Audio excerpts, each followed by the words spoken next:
I was cutting into my third helping of turkey when my mother stood up at our Thanksgiving table, pointed directly at me, and announced to our 20 gathered relatives that I needed to leave immediately and stop being a financial leech on this family. The dining room went completely silent. My cousin Bradley stopped mid-chew. Aunt Carol's wine glass froze halfway to her lips. My younger sister Emma looked like she wanted to disappear under the table. My father David suddenly became very interested in his mashed potatoes and refused to meet my eyes. I calmly set down my fork, looked around at the shocked faces staring back at me, and quietly said, "All right then," before standing up. What nobody in that room knew was that I had been secretly supporting our entire family for 3 years. Walking up the creaky stairs to my childhood bedroom, I could hear the uncomfortable murmur of voices resuming below. The same bedroom where I used to dream about making something of myself, where I studied computer programming late into high school nights, while my parents worried about my future. Now, as I pulled my old duffel bag from the closet, I thought about how wrong they had been about everything. 3 years ago, my father lost his job at the Riverside manufacturing plant when they downsized their workforce by 60%. At 52, David found himself competing against younger workers for positions that paid half of what he used to earn. Within 6 months, our family was facing foreclosure on the house I grew up in. The bank had already sent 2 notices, and my parents were having hushed, desperate conversations behind closed doors that they thought Emma and I couldn't hear. That was right around the time my consulting business started taking off. I had spent 4 years after college building relationships with small community banks across the Midwest, helping them upgrade their financial software systems. My specialty was creating custom solutions that streamlined their operations while maintaining the personal touch these smaller institutions prided themselves on. By the time Dad lost his job, I was pulling in over $200,000 annually, though I lived in a modest apartment and drove a 7-year-old Honda Civic. I started small. An anonymous payment to catch up their mortgage. A mysterious check that covered their overdue utility bills. I created fake scholarship foundations to pay for Emma's college tuition, complete with official-looking paperwork that made her believe she had won academic merit awards. I established shell companies that sent my parents fake dividends and investment returns carefully crafted to look like smart financial decisions my father had supposedly made years earlier. The beautiful irony was that while I was working 16-hour days to fund their comfortable lifestyle, they constantly criticized my career choice. My mother would tell neighbors that I was just a computer guy who lived paycheck to paycheck. My father would shake his head and wonder why I didn't get a real job with benefits and security. They had no idea that their stable, comfortable life was built entirely on my success. I was folding my clothes into the duffel bag when my phone rang. The caller ID showed Midwest Community Mortgage Services. Strange timing, but I answered anyway. "Mr. Thompson, this is Janet from the mortgage department. I'm calling about the Patterson family account. We show that you've been making payments on their behalf, but we haven't received anything for the past 3 months. The account is severely delinquent, and we need to discuss payment arrangements immediately to avoid foreclosure proceedings." My blood ran cold. 3 months behind. That was impossible. I had been sending payments religiously every month through my automated banking system. I pulled up my phone's banking app and scrolled through my recent transactions. There they were, clear as day. Monthly payments of $2,400 to Midwest Community Mortgage, sent electronically on the 15th of every month for the past 90 days. "Ma'am, I'm showing payments sent on September 15th, October 15th, and November 15th. Are you certain they haven't been received?" "Sir, I'm looking at our system right now. The last payment we received from you was August 14th. After that, nothing. The account shows a current balance of $7,200 past due." Something was very, very wrong. As I hung up the phone, I realized that someone had been intercepting my payments. Someone who knew about my arrangement and had access to redirect the money. someone who wanted my family to fail while profiting from my generosity. And I had a terrible suspicion about who that someone might be. I grabbed my laptop and spent the next 20 minutes tracing my payment history through my banking software. As someone who specialized in financial systems, I knew exactly where to look for irregularities. What I found made my stomach drop. For the past 6 months, my mortgage payments had been electronically redirected before reaching Midwest Community Mortgage.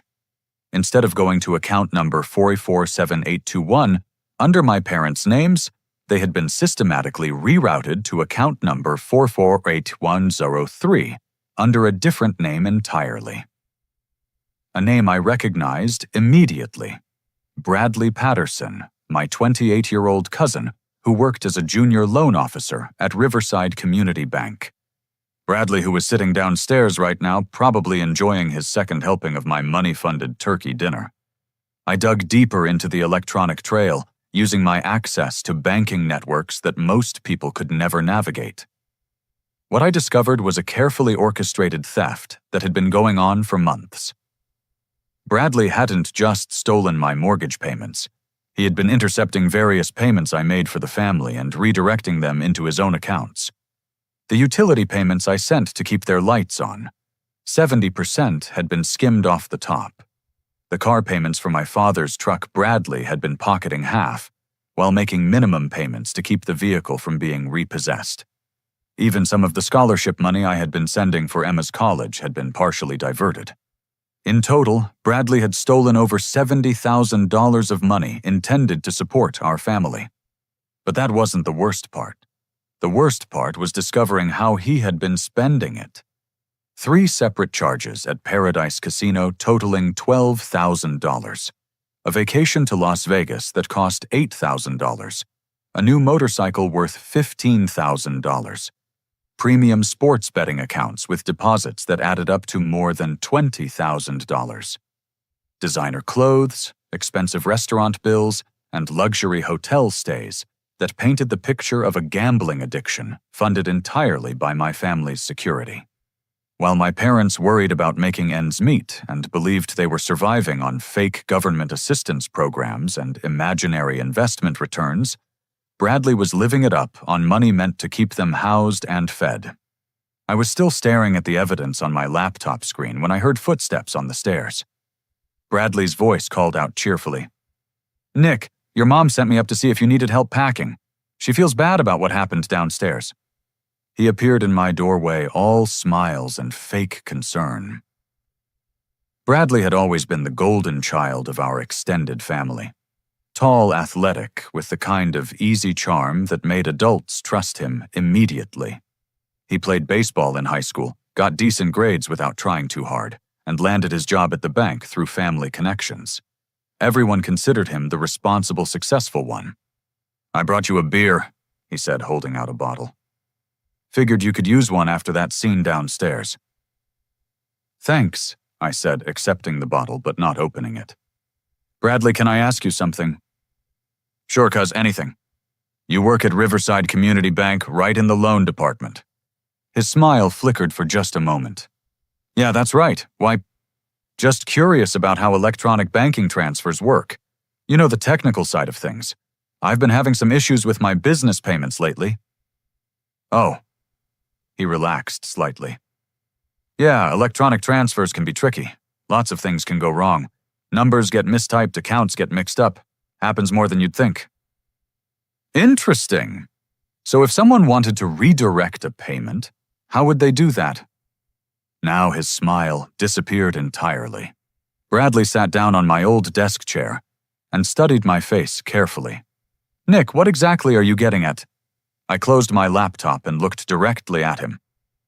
"I'm getting at the fact that my family is about to lose their house because someone has been stealing the mortgage payments I've been sending. Someone with access to banking systems and knowledge of account numbers." The color drained from Bradley's face, but he recovered quickly. Too quickly. "So, whoa, hold on. Are you saying you've been paying your parents' mortgage, Nick? They've been getting assistance from some kind of government program. They told the whole family about it. Your dad made some smart investments a few years back, and they qualified for housing assistance because of his job loss." Bradley, there is no government program. There are no smart investments.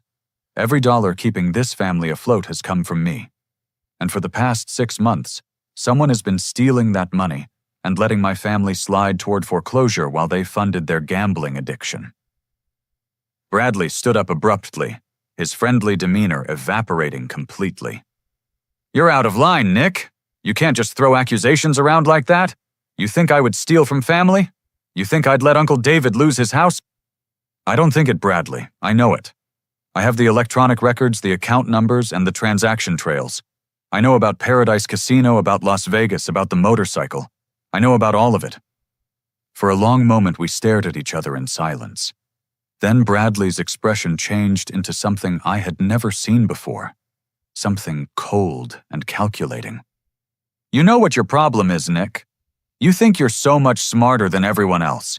You think because you work with computers all day, you understand how the real world works. But you don't. You have no idea what's really going on in this family. Enlighten me. Your parents don't want your help. They never did. They're embarrassed by you. By your weird job, by the way you live, by the fact that you're 30 years old and still single with no real future. The only reason I stepped in to manage their financial situation was because they asked me to. They wanted someone they could trust, someone who understood their needs. I felt like I had been punched in the stomach. Manage their financial situation. That's right. Your dad came to me 6 months ago. He was worried about some irregularities in their accounts. Money showing up from unknown sources. He was afraid someone was laundering money through their accounts or using them for some kind of fraud. He asked me to investigate and make sure they weren't getting in trouble with the law. Bradley was lying, but he was doing it convincingly, more convincingly than I expected. Your dad specifically asked me to block any suspicious payments and redirect them until we could figure out where they were coming from. We've been building a case to turn over to federal investigators. Congratulations, Nick. You've been under financial investigation for the past 6 months. I realized then that Bradley was far more dangerous than I had given him credit for. He wasn't just a gambling addict who stumbled into theft. He was a skilled manipulator who had spent months creating a cover story that painted me as the criminal and himself as the family protector. Here's what's going to happen. Bradley continued, his voice dropping to a whisper. You're going to keep your mouth shut about your little conspiracy theories. You're going to leave this house like your mother asked, and you're going to stay away from this family's finances. Because if you try to cause trouble, I'll tell everyone that you've been trying to control them with money, that you've been stalking their financial accounts, and that you made threats against me when I tried to protect them. Who do you think they'll believe, Nick? The weird computer guy who lives alone and has no friends, or the responsible bank employee who's been trying to keep them safe? Bradley picked up the beer he had brought me and took a long drink. Besides, I've already told Uncle David that I think I can help them with their mortgage situation. I'm planning to offer them a personal loan later today. A generous family loan that will get them caught up on their payments and keep them in their house. They'll be so grateful they'll probably insist on making me the executor of their will. The audacity of it was breathtaking. Bradley was planning to loan my family money they desperately needed, using the same money he had stolen from their support payments. He would be paid back with interest for the privilege of keeping money that belonged to them in the first place. You won't get away with this, Bradley. I already have, he said, finishing the beer and setting the empty bottle on my dresser. And if you try to stop me, you'll destroy this entire family in the process. Is that really what you want, to tear apart the people you claim to love just because your feelings got hurt? Bradley walked toward my bedroom door, then paused and turned back to me. Oh, and Nick, your mother's announcement downstairs wasn't random. I may have mentioned to her this morning that you seemed resentful about their recent good fortune. I told her I was worried you might try to guilt them into supporting you financially. I suggested she might want to make it clear that you needed to stand on your own 2 feet. He smiled that charming smile that had fooled our entire family. Welcome to the real world, cousin. Maybe now you'll finally grow up. After Bradley left, I sat on my childhood bed for a few minutes, trying to process what had just happened. My cousin had not only stolen from my family, but had systematically manipulated them into viewing me as a potential threat. And judging by my mother's public humiliation downstairs, his manipulation had been devastatingly effective. I decided to test something. I wanted to see exactly how far this family's selfishness extended before I made any decisions about what to do next.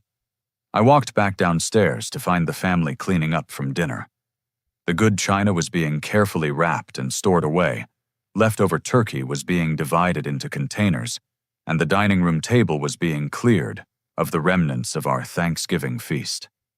Everyone looked slightly uncomfortable when I reappeared, but they tried to act normal. Nick, sweetie, my mother said without making eye contact. I'm sorry about earlier. I think I was just stressed about the holidays and maybe had a bit too much wine. It's okay, Mom. Actually, I was hoping I could talk to everyone about something while we're all here together. Of course, honey. What's on your mind? I took a deep breath and launched into the first test. I hate to bring this up during the holidays, but I'm in a bit of a financial bind. My car's transmission went out last week, and the repair shop wants $800 to fix it. I was wondering if I could borrow maybe $50 from someone to help cover the down payment on the repairs. I can pay it back next month when my next contract payment comes in. The room fell silent. My father continued scraping plates as if he hadn't heard me. My mother's expression shifted from apologetic to annoyed. Nick, honestly, we can't keep bailing you out every time you have a problem. You're 30 years old. You need to learn how to manage money better. But Mom, it's just $50, and I said I'd pay it back. That's what you always say. Emma chimed in from the kitchen. Remember when you borrowed money for that computer equipment last year? I had never borrowed money from Emma for computer equipment. In fact, I had never borrowed money from any of them for anything ever. But I let it slide and tried a different approach. Dad, what do you think? Could you help me out just this once? David finally looked up from his plate scraping. He was wearing a brand new golf shirt that I recognized from the Riverside Country Club Pro Shop. I knew it cost $90 because I had looked at it myself 2 weeks earlier. His golf shoes were new too, probably another $150. Son, I wish I could help, but money's tight for everyone right now. You need to learn to save for emergencies instead of living paycheck to paycheck. Maybe this is a good lesson for you. Money's tight, I repeated slowly. Well, not tight exactly, my mother corrected. We've been blessed with some good fortune lately. Your father made some excellent investment decisions a few years back that are finally paying off. Plus, we qualified for some assistance programs. But that doesn't mean we can just hand out money to family members who haven't learned to be responsible. I watched my Aunt Carol nod in agreement while wearing jewelry I had never seen before. My Uncle Tom was checking his phone on what appeared to be the latest iPhone model. My cousins were discussing their spring break plans to Florida. What kind of assistance programs? I asked innocently. Housing assistance mostly, my father explained. When I lost my job at the plant, we qualified for some federal programs that help with mortgage payments and utilities. It's been a real blessing. And the investment returns. Your father was smart enough to put money into some technology stocks years ago, my mother said proudly. The dividends have been helping us stay afloat while he looks for work. I nodded thoughtfully. Technology stocks that provided monthly dividend payments, large enough to cover a mortgage and utilities. Government programs that sent consistent monthly checks without any paperwork or requirements. It was remarkable how easily they had accepted explanations that made no sense under even basic scrutiny. But more than that, it was remarkable how quickly they had adapted to a lifestyle funded by mysterious windfalls, while maintaining that they couldn't spare $50 to help their son fix his car. Maybe you should talk to Bradley, suggested Aunt Carol. He works at the bank and he might know about some programs that could help you get a car loan. Bradley's been such a blessing to this family, my mother agreed. He helped us understand all these financial assistance programs we qualified for. Without his guidance, we never would have known we were eligible. Yes, my father added. Bradley really knows his stuff. He explained how all these investment returns and government payments work. Smart young man. I looked around the room at my family, all of whom were living comfortable lives funded by my secret generosity, while refusing to help me with a small fake financial emergency. They had no idea that the smart young man they were praising had been stealing from them for months. But the final test was still to come. "Well, I guess I'll figure something out," I said. "Maybe I can take the bus to work for a while." "That's the spirit," Emma said. "A little hardship builds character." "Speaking of character, White," my mother added, "we're all very proud of how well everyone's doing. Emma's scholarship has been such a blessing, and Bradley just bought himself a beautiful new motorcycle. He's worked so hard to afford nice things." "A motorcycle?" I asked. "A gorgeous bike," Bradley said, appearing from the kitchen with a satisfied smile. "Saved up for 2 years to afford it.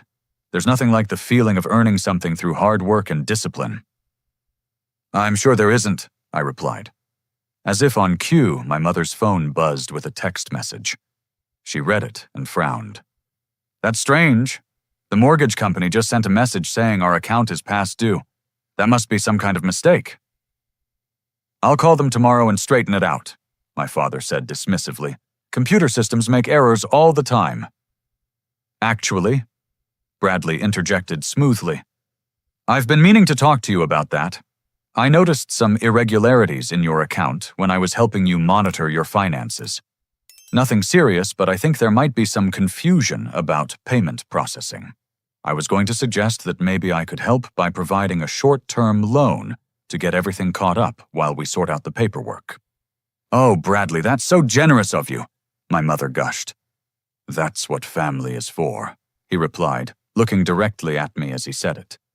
I excused myself and walked out onto the back porch where I could hear my family through the open window, continuing to praise Bradley's generosity and responsibility while discussing my apparent inability to manage basic adult responsibilities.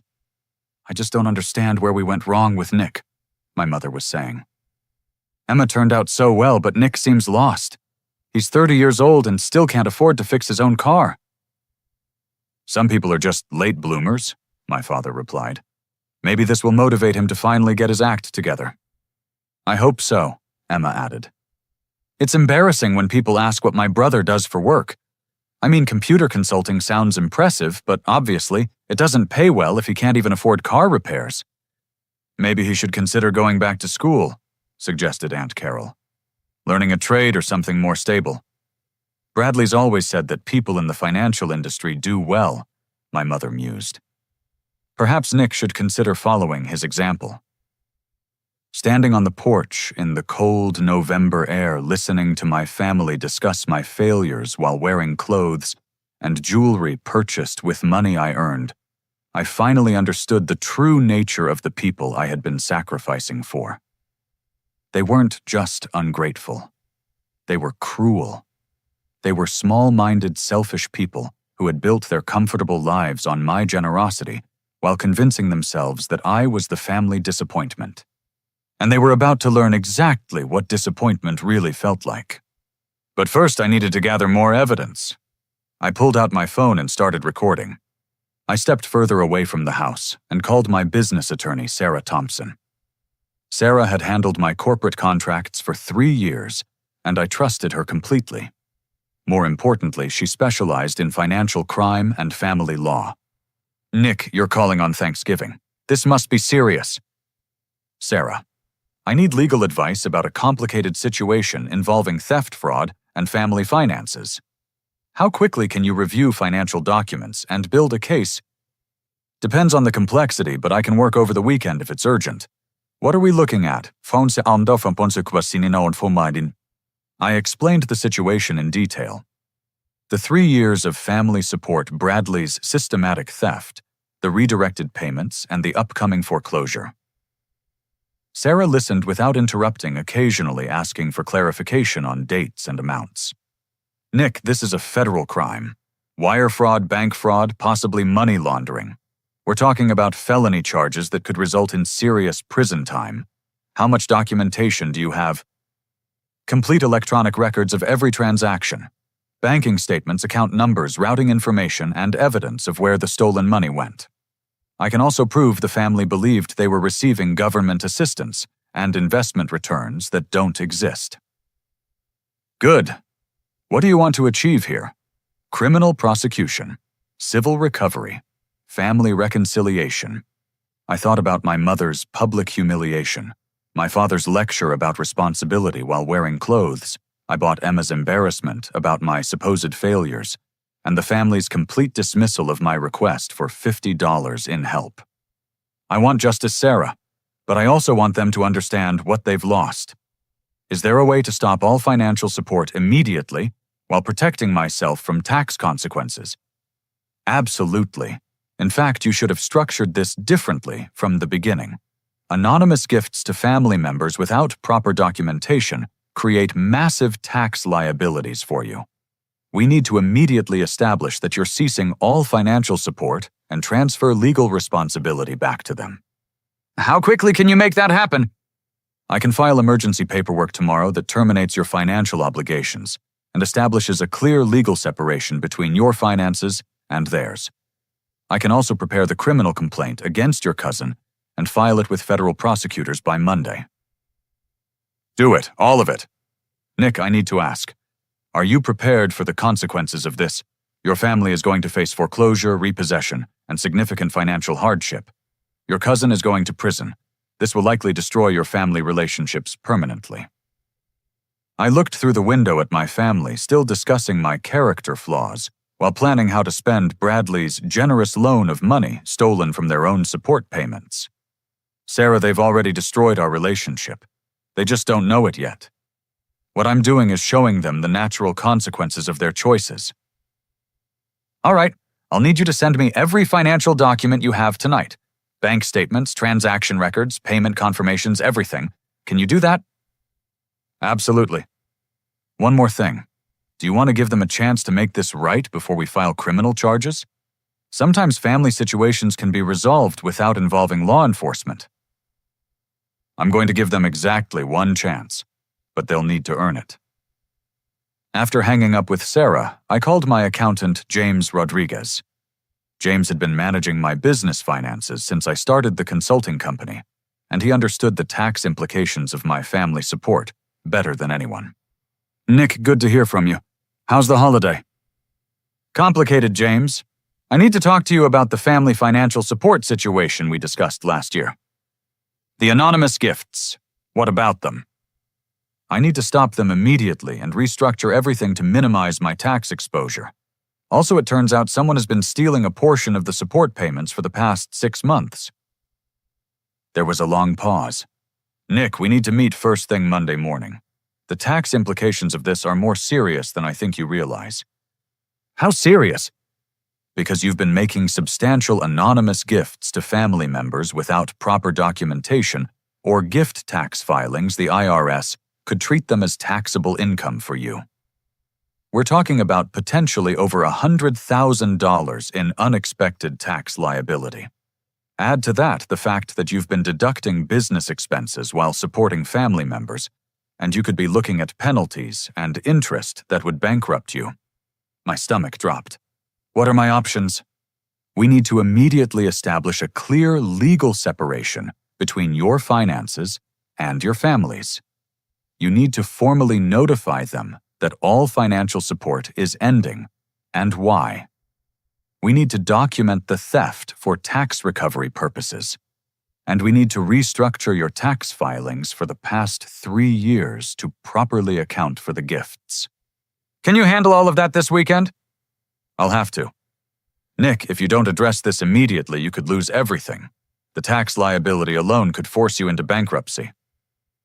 Then let's fix it. I'll send you the same financial documents I'm sending to my lawyer. Good. And Nick, I'm sorry this happened. Your family has no idea how lucky they've been to have someone like you looking out for them. They're about to find out. After ending the call with James, I sent both professionals complete documentation of my 3 years of family support. Transaction records, bank statements, payment confirmations, account numbers, routing information, and detailed spreadsheets showing exactly how much money had gone to each family member for each purpose. The total was staggering. Over $300,000 in mortgage payments, utilities, car payments, insurance premiums, college tuition, and miscellaneous support. Money that allowed my family to live comfortably while believing they were successful and independent. Money that was about to disappear completely. While I was organizing the financial documents, my phone buzzed with a text from Bradley. "Hope you're not planning to cause any trouble, cuz. Would hate for this holiday to get any more unpleasant." I replied, "Don't worry, Bradley. I think everyone's about to get exactly what they deserve." His response came back immediately. "Glad we understand each other." But Bradley had misunderstood completely. He thought he had intimidated me into silence. He thought his threats and manipulations had convinced me to quietly disappear and let him continue stealing from my family while playing the role of their financial savior. He had no idea that I was about to systematically dismantle the comfortable illusion he had helped create and expose everyone's true character in the process. I spent the next hour documenting the family's behavior on my phone. Their discussions of my supposed financial irresponsibility. Their refusal to help with my fake car emergency. Their praise for Bradley's generosity with stolen money. Their complete dismissal of my value to the family. I also researched the legal consequences Bradley was facing. Wire fraud carried a potential sentence of 20 years in federal prison. Bank fraud added another 30 years. The monetary theft exceeded $50,000, which elevated the charges to serious felony level. But more than the legal consequences, I thought about the social consequences my family was about to face. They had spent months bragging to neighbors and friends about their good fortune, their mysterious government assistance and smart investment returns, their successful children, and their own financial wisdom. When the truth came out, they wouldn't just lose their house and cars. They would lose their reputation, their pride, and their position in the community. People they had bragged to would realize they had been living a lie built on their own son's secret generosity. And they would have to face the fact that they had driven away the person who had been keeping them afloat, not through malice or betrayal, but through simple cruelty and ingratitude. As I finished my preparations, I could hear the family inside making plans for Black Friday shopping and discussing their Christmas gift lists. They were making plans funded by money they didn't have for a lifestyle they hadn't earned, completely unaware that their comfortable world was about to collapse. But I was going to give them one chance to do the right thing. One chance to show they were capable of acknowledgement, gratitude, and basic human decency. If they failed that test, they would learn what it really meant to rely on themselves. I walked back into the house to find something that made my blood boil. My family had gone upstairs to my bedroom and was actively going through my belongings, apparently deciding what to do with my things, now that I was moving out. My mother was sitting on my bed with a box carefully packing my high school baseball trophies and academic awards. "Bradley's children would love these," she was saying to Aunt Carol. "They're just gathering dust up here anyway."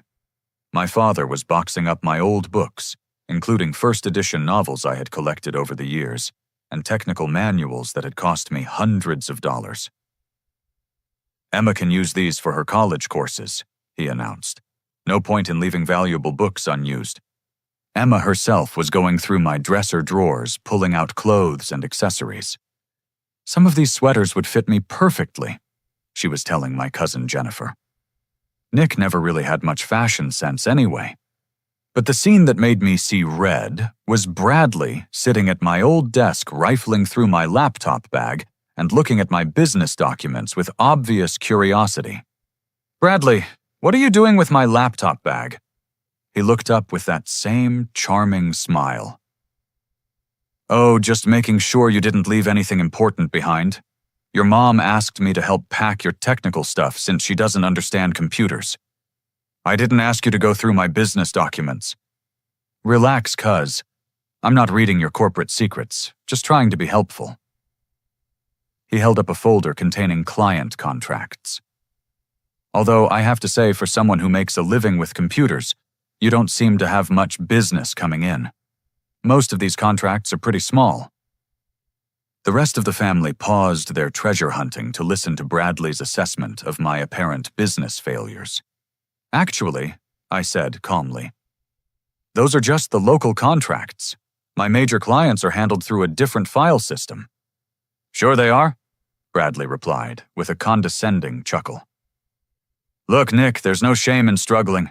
We all have to start somewhere. Maybe when you get back on your feet, you can apply for a position at the bank. I might be able to put in a good word for you. How generous. That's what family is for. Of course, you'd need to work on your attitude first. Banks don't hire people who can't handle stress or criticism professionally. My mother looked up from packing my trophies. Bradley's right, Nick. Your reaction to my comments earlier was really inappropriate. I was just trying to help you understand that you need to take more responsibility for your life. Mom, I've been trying to tell you something important about our family's financial situation. Could we talk about that? Honey, I don't think this is the right time for another one of your schemes or excuses. We're all trying to help you pack and get organized. It's not a scheme. It's about your mortgage and the foreclosure notice you received. My father stood up from his box of my books. Nick, we appreciate your concern, but Bradley's already offered to help us with that situation. He understands banking and finance better than any of us. We don't need to worry you with adult financial matters. Adult financial matters? Son, I know you mean well, but you can barely afford to fix your own car. We can't take financial advice from someone who's struggling to pay his own bills. Emma looked up from my clothes. Maybe Nick could learn something from watching how real adults handle money problems. Bradley's always been good with financial planning. Very good, agreed Aunt Carol. He saved up for 2 years to buy that motorcycle. That takes real discipline and maturity. I looked around the room at my family members dividing up my belongings while dismissing my attempts to warn them about their financial crisis. They had complete faith in Bradley's ability to solve their problems, unaware that Bradley was the cause of their problems. I'm Bradley. I said carefully, why don't you tell everyone about your loan offer? The one that's going to solve their mortgage situation. Bradley's expression shifted slightly, but he maintained his confident demeanor. Well, it's still being finalized. Banking regulations require proper documentation for family loans. But I should be able to offer Uncle David a personal loan at a very reasonable interest rate that will get them caught up on their payments. What kind of interest rate? Probably around 8% annually. That's actually quite generous for an unsecured personal loan. I did the quick math. 8% annually on the $7,200 my family owed would result in Bradley collecting over $500 in interest payments, annually paid back to him using money he had stolen from their support payments in the first place. And what happens if they can't pay you back? Bradley shrugged. Then we'd have to work out some kind of arrangement. Maybe they could sign over partial ownership of the house as collateral. The audacity was breathtaking. Bradley was planning to steal my family's house through a predatory loan funded by money stolen from their own support payments. That's incredibly generous of you, Bradley, my mother said warmly. I don't know what we'd do without you. You might want to think carefully about that, I said quietly. Nick, enough, my father snapped. I appreciate that you're concerned, but you're clearly stressed about your own situation. Don't take it out on the people who are trying to help our family. Yes, Emma added. Maybe you should focus on solving your own problems instead of creating drama about everyone else's business. Creating drama. You've been acting strange all day, my mother observed. First the weird questions about money, then accusations about financial problems that don't exist. Maybe you should talk to someone about managing stress better. I realized that Bradley had been more effective than I imagined. Not only had he stolen from my family and manipulated them into seeing me as unreliable, but he had also planted seeds of doubt about my mental stability. Any attempts I made to expose the truth would be dismissed as evidence of my emotional instability and jealousy of their good fortune. Maybe Nick's just having trouble accepting that the rest of the family is doing well while he's struggling, suggested Bradley thoughtfully. It's natural to feel resentful when you see other people succeeding. The important thing is to channel those feelings into motivation for self-improvement. That's very wise, Aunt Carol agreed. Some people have trouble being happy for other people's success. I think Nick just needs some time to mature, Emma concluded. College really helped me develop a better perspective on family relationships and personal responsibility. I watched my sister praise her own maturity, which had been funded entirely by my fake scholarship programs, while criticizing my lack of perspective. I watched my parents accept Bradley's explanation that I was jealous of their success, which existed only because of my secret support. I watched my extended family nod in agreement about my character flaws while wearing jewelry and clothes purchased with money I had earned. And I realized that they were beyond redemption. These weren't good people who had been temporarily misled. These were fundamentally selfish, cruel people who felt entitled to judge and dismiss me while benefiting from my generosity. They weren't grateful for their good fortune. They believed they deserved it. They weren't concerned about my struggles. They were eager to use my apparent failures to feel better about themselves. But I was about to give them one last chance to show their true character. You know what? I said, sitting down on my bed next to the box of my childhood trophies. You're all right. I have been stressed about my financial situation, and I have been feeling resentful about other people's success. Maybe I should just accept that some people are better at managing money and making smart decisions. The room relaxed slightly. My apparent surrender to their logic seemed to satisfy everyone. That's a healthy attitude, my mother said approvingly. Admitting you have room for improvement is the first step toward personal growth. Exactly, Bradley agreed. And Nick, I want you to know that if you ever need financial advice or guidance, I'm here to help. I've learned a lot about money management through my work at the bank. I appreciate that, Bradley. Actually, could you help me understand something you mentioned, that my parents qualified for government assistance programs? How exactly do those work?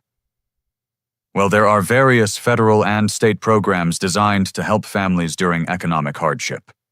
Housing assistance, utility subsidies, things like that. The paperwork can be complicated, but I helped your parents navigate the application process. And the investment returns my father mentioned. Your dad was smart enough to put money into some technology sector investment several years ago. The returns have been providing steady monthly income that's helped supplement the assistance programs. I nodded thoughtfully. That's amazing. Monthly dividend payments from technology stocks plus government assistance that covers mortgage and utility payments. You must have really helped them optimize their financial situation. I try to look out for family, Bradley said modestly. It's been such a blessing, my mother added. We went from facing foreclosure to having a comfortable, stable income. Bradley really saved us. And the best part, my father chimed in, is that we don't have to rely on our children for support. We're completely self-sufficient now. Self-sufficient, I repeated slowly. That's wonderful. So if something happened to disrupt those income sources, you'd be able to manage on your own. Of course, my mother replied confidently. We've learned to live within our means and make smart financial decisions. That's what real adults do. Unlike some people, Emma added with a meaningful look in my direction. Well, I said, standing up and walking toward my bedroom door. In that case, I have something important to tell all of you. Something that's going to test exactly how self-sufficient and financially stable you really are. The family looked at me with expressions ranging from curiosity to annoyance. Nick, my father warned, if this is another one of your emotional outbursts about money, we really don't have time for it. Oh, you're going to want to make time for this one, Dad, because this affects every single person in this room. I pulled out my phone and opened my banking app. You see, there's something none of you know about your financial situation. Something that's about to change dramatically starting right now. Bradley's confident expression began to shift into something that looked like concern. What are you talking about, Nick? I looked around the room at my family, surrounded by my belongings. They had been dividing up wearing clothes and jewelry purchased with my money planning futures, funded by my generosity, completely convinced of their own success and my failure. I'm talking about the fact that you're all about to learn the difference between actual self-sufficiency and the comfortable illusion I've been providing for you. And then I began to tell them the truth. Mom, Dad, Emma, everyone, I said, looking around the room at my entire extended family. Before I leave this house, there's something you all need to understand about your financial situation. Something that's going to change everything, starting immediately. Nick, please. My mother sighed. We've already established that Bradley is handling our financial matters professionally. We don't need... There is no government assistance. I interrupted, my voice carrying clearly through the room. There are no investment returns. There are no dividend payments from technology stocks. Every single dollar that has kept this family afloat for the past 3 years has come directly from me. The room went completely silent. My father stopped folding my clothes. Emma's hands froze in the middle of going through my dresser. Aunt Carol set down the jewelry she had been examining. That's ridiculous, my mother said after a moment. Nick, we've seen the paperwork. We've received official documentation about our assistance programs. I created that paperwork, I replied calmly. I established fake foundations, shell companies, and fraudulent assistance programs to hide the fact that I was supporting all of you. Every mortgage payment, every utility bill, every car payment, every dollar of Emma's college tuition, all of it came from me. I pulled out my phone and opened my banking app, projecting the screen onto my laptop so everyone could see the transaction history. Midwest Community Mortgage, $2,400 monthly for 36 months. Commonwealth Edison, an average of $350 monthly. Riverside Ford Credit for Dad's truck payments, $420 monthly. Emma's tuition at State University, $18,000 per semester, transferred through fake scholarship foundations I created. The numbers filled the screen in an endless scroll of payments that totaled hundreds of thousands of dollars. My father's face had gone completely white. Nick, this can't be real. It's completely real, Dad. And it stops today, right now.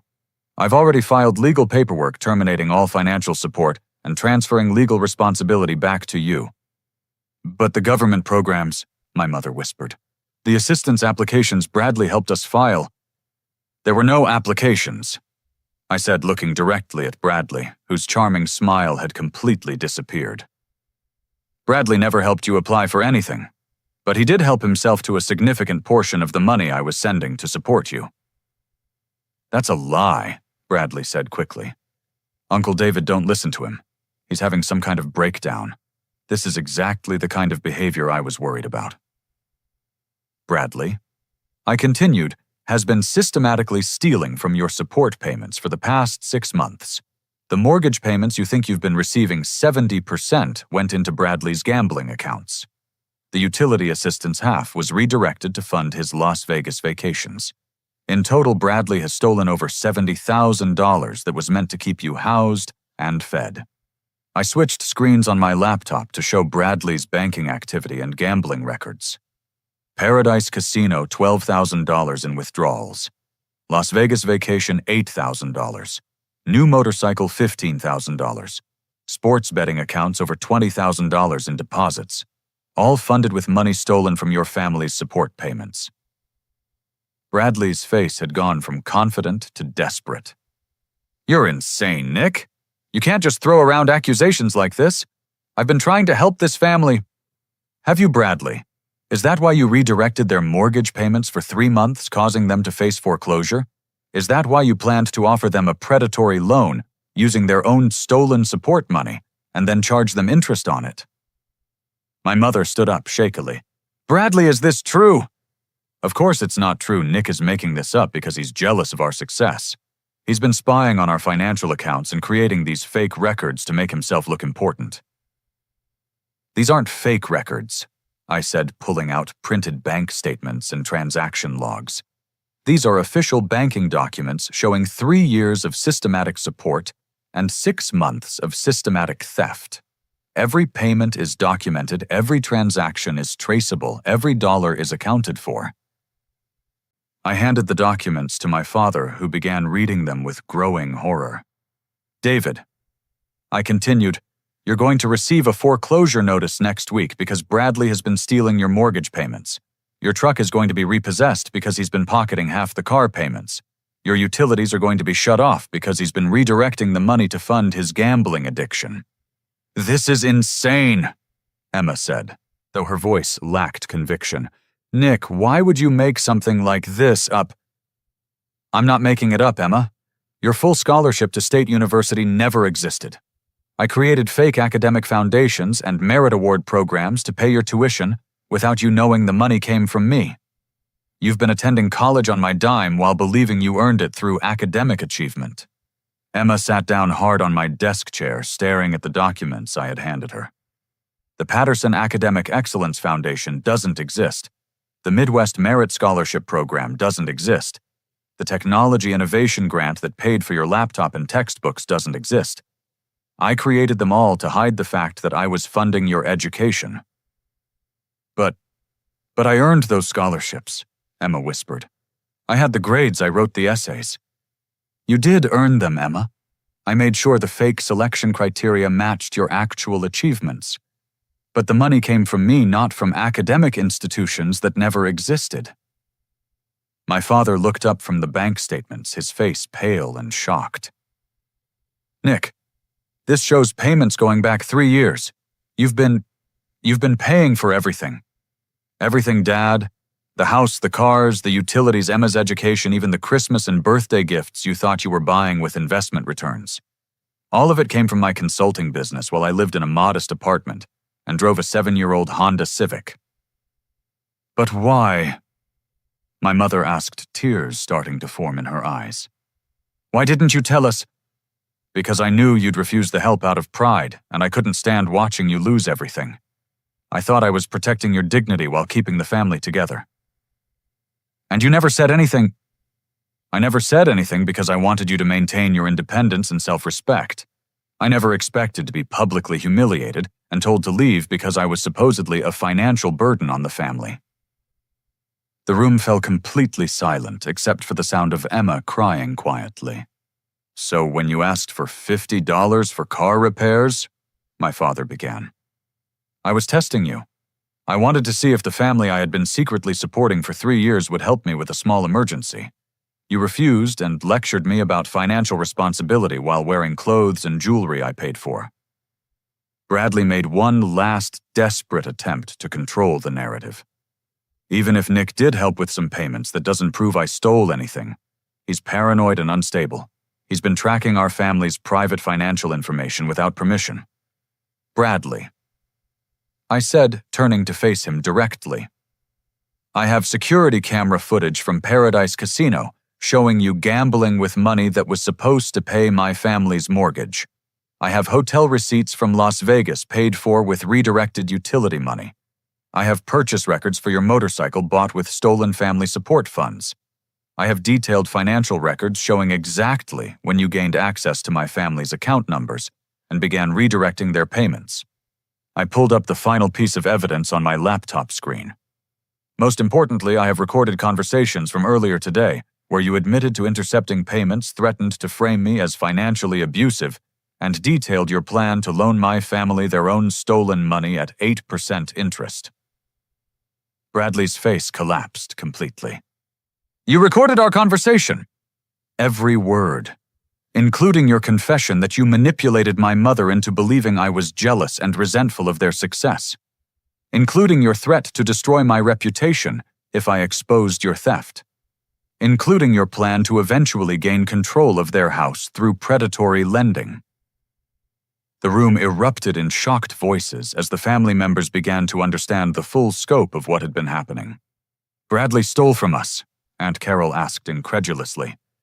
While we were criticizing Nick for not helping the family, Uncle Tom added.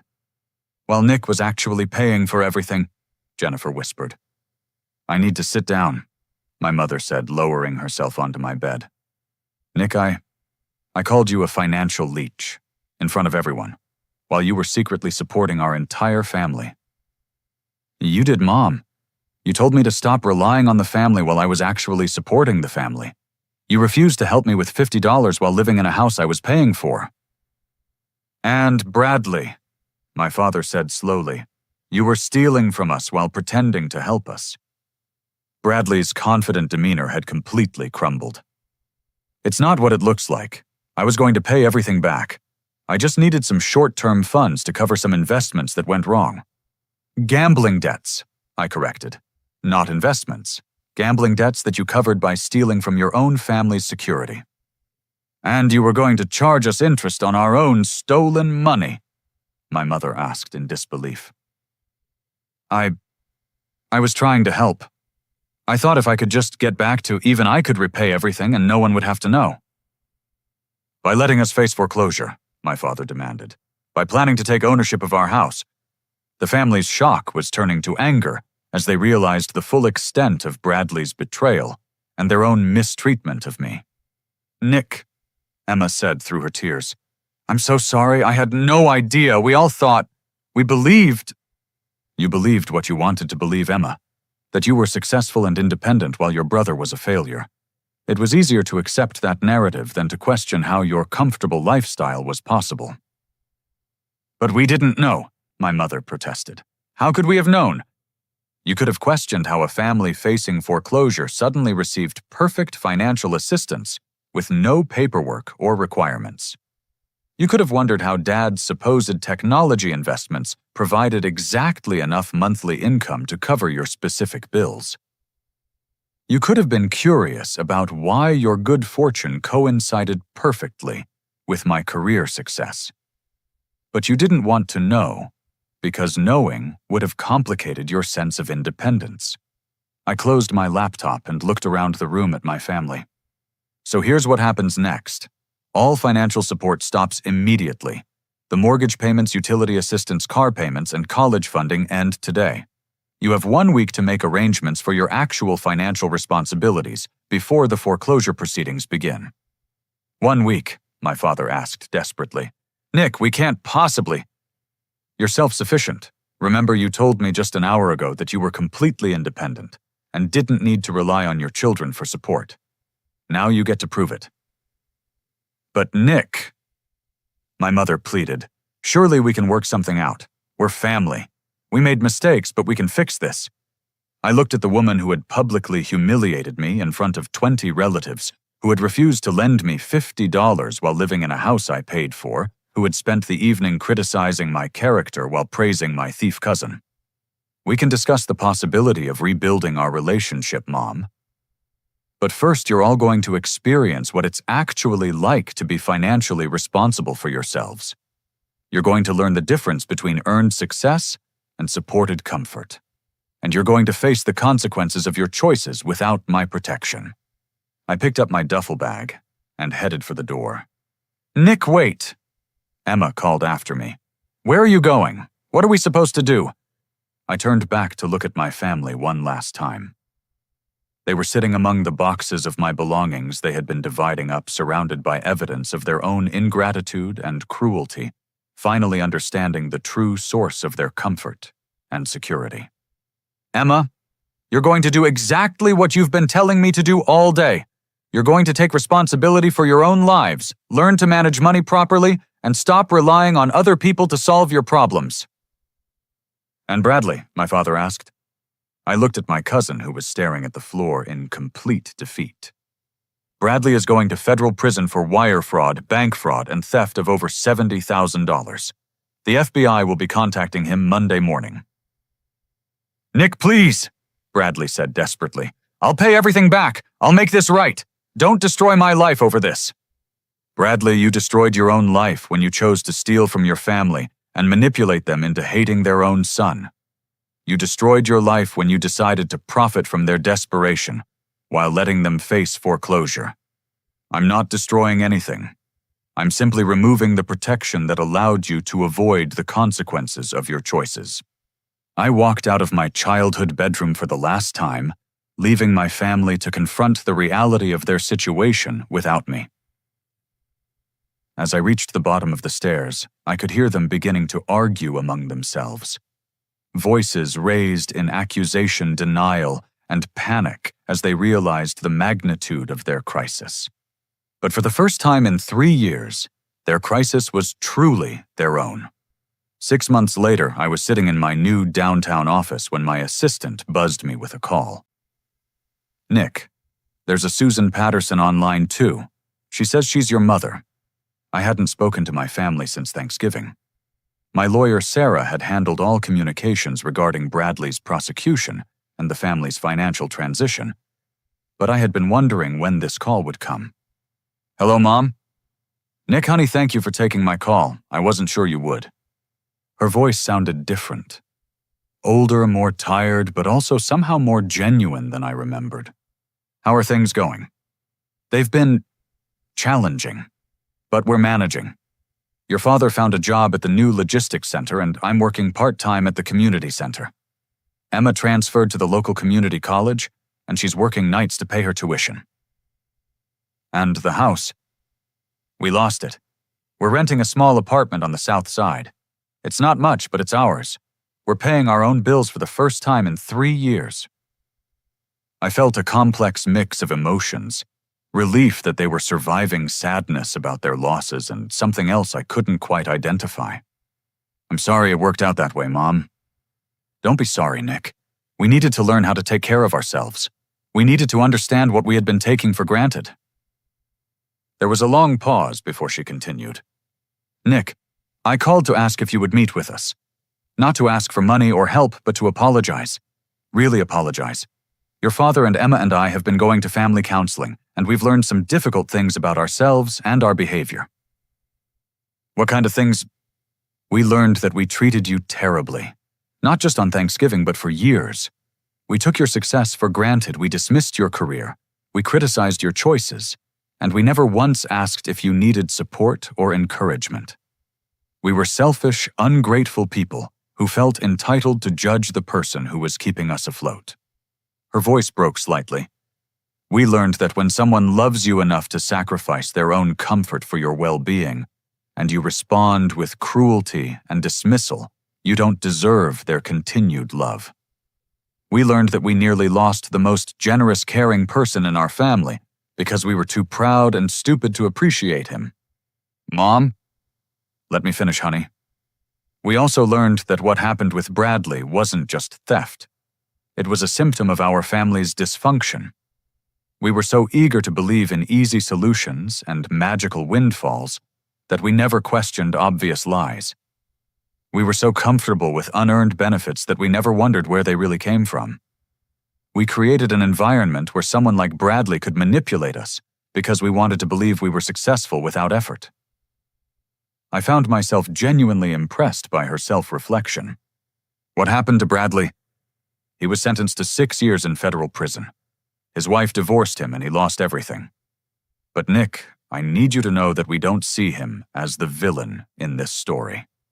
We see ourselves as the villains. Bradley took advantage of our greed and laziness, but we created the conditions that made his crimes possible. That's a mature way to look at it. The counselor helped us understand that we were living in a fantasy world where we deserved success without effort, where we could treat people badly without consequences, and where someone would always rescue us from our poor choices. Bradley didn't create that fantasy. He just profited from it. And now we're learning to live in the real world. Your father gets up at 5 in the morning to work in a warehouse, and he's proud of the paycheck he earns. I'm learning bookkeeping skills so I can advance at the community center. Emma is discovering that paying for her own education makes her value it more than when she thought it was free. That sounds like positive growth. It is. But Nick, the most important thing we've learned is that we lost something precious when we lost your trust and respect. We had a son who loved us enough to work himself exhausted to keep us comfortable, and we repaid that love with contempt and cruelty. I could hear her crying softly. We know we can't undo what we did. We know we can't take back the things we said or the way we treated you. But we're hoping that maybe someday we can earn the right to be your family again. Not your dependents or your responsibilities, but your family. What would that look like, Mom? It would look like us proving that we've changed, that we can be supportive, grateful people who appreciate what we have and treat each other with kindness. It would look like us building a relationship based on love and respect instead of need and entitlement. And if I'm not ready for that, then we'll wait. We'll keep working on ourselves, keep growing as people, and hope that someday you'll see that we're worth a second chance. But Nick, we won't pressure you, and we won't expect anything. We've learned that love and trust have to be earned, not demanded. I thought about the past 6 months. My business had expanded significantly without the financial drain of supporting my family. I had moved to a nicer apartment, upgraded my car, and even started dating someone I met through professional networking. But I had also missed them despite everything that had happened. Mom, I'd be willing to meet for coffee, just to talk. But I need you to understand that rebuilding trust will take time. We understand completely. We're not expecting forgiveness or immediate reconciliation. We just want the chance to show you that we've learned and grown. What about Emma and Dad? They're both committed to making amends. Emma wrote you a letter that she's been too nervous to send. Your father has been attending a support group for people who've damaged family relationships through pride and selfishness. A support group for that exists. Apparently, we weren't the only family who nearly destroyed themselves through ingratitude and entitlement. The counselor says it's more common than people think. We arranged to meet the following Saturday at a neutral coffee shop downtown. When I arrived, I found my family already seated at a corner table, looking nervous but determined. They looked different. My father had lost weight and appeared younger somehow, despite being dressed in work clothes instead of the expensive casual wear I had been buying him. My mother looked tired, but alert, engaged in a way I hadn't seen in years.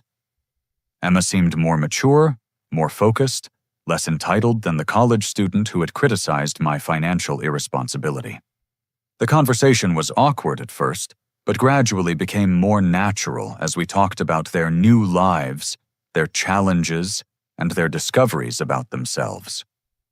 They didn't make excuses or try to minimize their behavior. They acknowledged the full extent of their cruelty and ingratitude without trying to deflect blame. More importantly, they shared what they had learned about appreciating what they had, supporting each other through difficulties, and building relationships based on mutual respect rather than financial dependency. Nick, Emma said toward the end of our conversation, I need you to know that I understand now what you sacrificed for us. I'm paying my own tuition by working 40 hours a week while taking classes full-time. It's exhausting and stressful, and it makes me realize how much work you must have done to fund my education, while I criticized you for not being successful enough. I also understand, my father added, what it must have felt like to watch us enjoy a comfortable lifestyle while calling you a failure. To work 16-hour days so we could live well while we lectured you about responsibility and effort. And I understand, my mother concluded, what it must have felt like to love people who didn't appreciate your love, to sacrifice for people who took your sacrifice for granted, to protect people who couldn't even see that they needed protection. Over the following months, we began rebuilding our relationship slowly and carefully. They didn't ask for money or assistance, but they did ask for my advice, my company, and my perspective on their new challenges. They shared their successes and failures honestly, without trying to impress me or hide their struggles.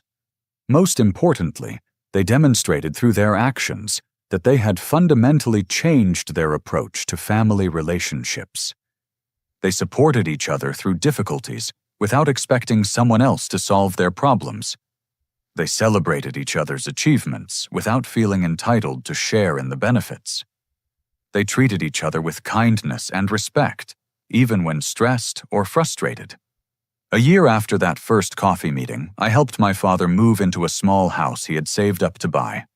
Not by giving him money, but by providing advice on inspections and negotiations. I attended Emma's graduation from community college, where she had earned a degree in accounting while working full-time. I celebrated my mother's promotion to office manager at the community center, a position she had earned through dedication and skill development. And gradually I began to trust that they had learned the most important lesson of all, that family relationships are built on mutual love, respect, and appreciation, not on financial obligation or dependency. The experience taught me something valuable too. I learned that protecting people from the consequences of their choices doesn't actually protect them at all. It enables them to remain immature, selfish, and ungrateful. Real love sometimes requires allowing people to struggle and learn and grow, even when watching them struggle is painful. I learned that generosity without boundaries becomes enabling, that sacrifice without acknowledgement becomes martyrdom, and that love without respect becomes exploitation. Most importantly, I learned that the people who truly deserve your support are those who appreciate it, reciprocate it, and never take it for granted. My family learned to become those people, and our relationship today is stronger and more genuine than it ever was when I was secretly funding their comfortable illusions. So I have a question for everyone listening to this story. Have you ever found yourself supporting someone who took your generosity for granted? Someone who criticized you while benefiting from your kindness? How did you handle that situation? Did you set boundaries, or did you continue enabling their behavior? I'd love to hear your experiences in the comments below. And if this story helped you think about your own family relationships or financial boundaries in a new way, please give it a like and subscribe for more stories about standing up for yourself, while keeping your heart open to the people who prove they deserve your trust. Thank you for listening to my story. I hope it reminds you that your generosity is valuable and should be appreciated, that your kindness deserves to be reciprocated, and that sometimes the most loving thing you can do is allow people to learn from their own mistakes.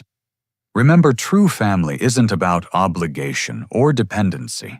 It's about mutual love, respect, and support. Don't settle for anything less. Share this story with someone who might need to hear it, and remember that you deserve to be appreciated for the love and support you give to others. Until next time, take care of yourselves and each other.